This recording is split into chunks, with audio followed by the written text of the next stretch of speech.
The pace of our modern world makes it nearly impossible for working people to research the events and policies that shape their lives.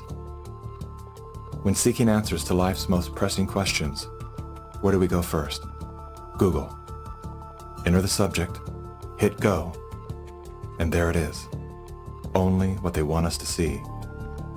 In today's culture of copy and paste journalism, it's common for hundreds of unrelated outlets to feature the exact same report. This is not the result of laziness. This is by design. When we see identical headlines across seemingly unrelated platforms, the logical mind concludes, well then, it must be true. The illusion that numerous news sources have arrived at the same conclusion gives us confidence to share the chosen narrative. And just like that, we become the unwitting pushers of propaganda. Search engines are the holy grail for those seeking to control the narrative. Google is already more powerful in terms of its control over people's lives than almost every government on the planet. As the most influential search engine in the world, through its ubiquitous reach, Google has more power to influence U.S. elections than any foreign nation. You testified before this committee. You said in subsequent elections, Google and Facebook and Twitter and big text manipulation could manipulate as many as 15 million votes in a subsequent election? And the methods that they're using are invisible, they're subliminal, they're more powerful than most any effects I've ever seen in the behavioral sciences, and I've been in the behavioral sciences for almost 40 years. The blacklists is something that Google said didn't exist, and they testified that under oath. And nothing but the truth, so help you God. I do.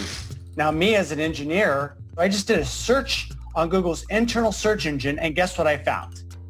It had blacklisted search terms like cancer cures. Why is Google deciding what people can and cannot search for?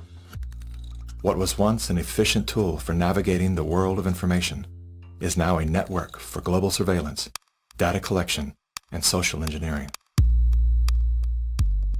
Now let's take a look at a few of the most commonly used fact checkers, beginning with Snopes.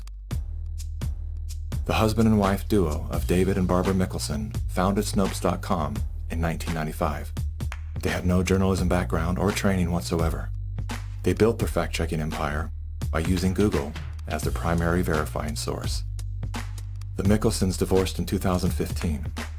Barbara sued David for embezzling money that he had allegedly spent on prostitutes, as well as a lavish honeymoon with his new wife, who worked as an escort in Las Vegas before joining the Snopes cast of characters. In 2017, David Mickelson's new business partners filed a lawsuit accusing Mickelson of multiple counts of fraud and embezzlement. Snopes proclaims to be the internet's go-to source for discerning what is true and what is total nonsense. Yet one glance at their history of fact-free checking tells another story. When Dr. Mikovits claimed she was arrested without a warrant and jailed without a charge, Snopes rated her statement false.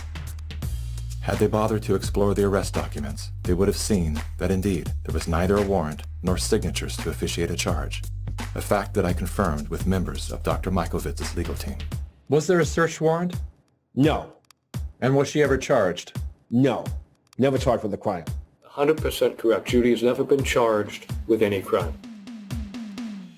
Facebook's fact-checking arm, PolitiFact, is owned by the Poynter Institute, which has received substantial funding from big pharma allies such as Google and the Bill and Melinda Gates Foundation.